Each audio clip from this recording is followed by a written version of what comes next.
harap mo, hindi mo pa nakikita. Ang daming lang tandahon. Ano, sira ba mata mo? Gusto mo daling kita sa doktor paggawa ka ng salamin? Ma. Alam mo naman na ayaw ko. Ma. Gusto ko berde lang ang nakikita ko, ha? Ma'am. Okay? Alis. Ayan pa. Ma'am. Ayan pa, oh. Tama na, okay lang. Ma. I've been trying to tell you.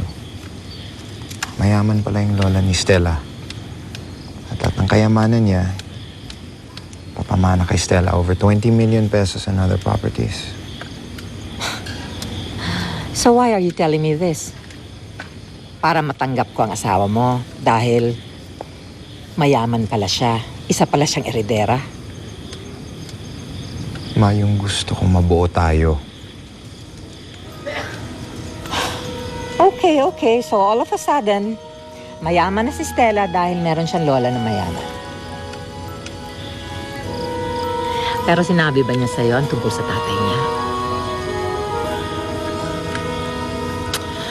Oh, sweetheart. What did I tell you about starting a business, huh? Research. Hindi ka yata nag-research ng gusto tungkol sa background niya kaya hindi mo alam na ang tatay niya kriminal. Yes, my dear. Your father-in-law is wanted by the law.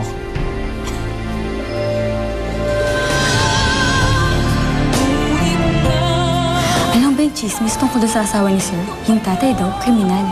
Basta na si Stella Perry. Saya na naman ho siya, tsaka tahimik na ang buhay.